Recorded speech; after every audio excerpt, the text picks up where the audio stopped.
तो हमने कक्षा 1 के अंदर प्राकृत संख्या, पूर्ण संख्या, पूर्णांक संख्या, सम संख्या, विषम संख्या, भाज्य संख्या और अभाज्य संख्या पढ़ी।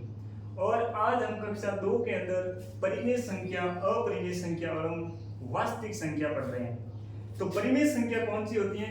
परिमेय संख्या वो होती है जिस संख्या को हम P बटा Q के रूप में लिख सकते हैं, उसको हम बोलते हैं परिमेय संख्या।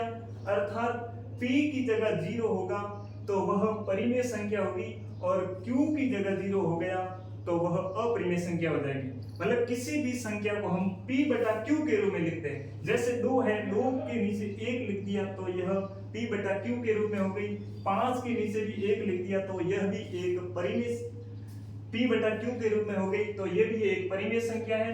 अंडरूट 4, अंडरूट 9 ये भी एक परिमेय संख्या है, क्योंकि अंडरूट 4 का मान 2 होता है, अंडरूट 9 का मान 3 होता है, इसलिए इसको ही हम P बटा Q के रूप में लिख सकते हैं। तो ये भी एक परिमेय संख्या। अर्थात हमने जितनी भी प्रकार की संख्या पढ़ी, चाहे प्राकृत, पूर्ण, पूर्णांक, सम, विषम, भाज्य, अभाज्य संख्या, वे सभी की सभी संख्या इस परिमेय संख्या के अंतर्गत आती है। तो अगली संख्या अपरिमेय संख्या। अपरिमेय संख्या वो होती है जिसको हम P बटा Q के रूप में नहीं लिख सकते हैं, वो अपरिमेय संख्या है। जैसे अंडरूट 2, अंडरूट 5, या किस Q की जगह 0, 2 बटे 0, Q की जगह 0 आ गया तो वह अपरिमेय संख्या हो जाएगी। अर्थात ये जो अंडरूट 5 और अंडरूट 2 है, इसका ही कुछ निश्चित मान नहीं है। तो इस प्रकार की जो संख्या है वो अपरिमेय संख्या के अंतर्गत आती है। अब अगली जो संख्या है वास्तविक संख्या। तो हमने बाकी जो प्राकृत, पूर्ण, पूर्णांक, सम, विषम, भाज्य संख्याएं पढ़ी है वो सब की सब परिमेय संख्या के अंतर्गत आ जाती हैं। अब जो वास्तविक संख्या, इसके अंदर बाकी कोई संख्या नहीं बचती है।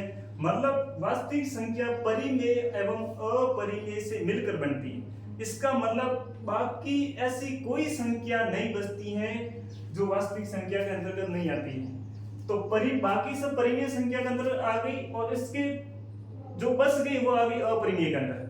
तो वास्तविक संख्या के अंतर्गत परिमेय और अपरिमेय दोनों मिलकर आती है।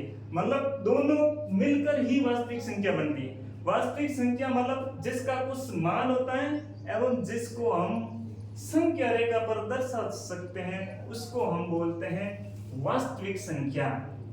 तो वास्तविक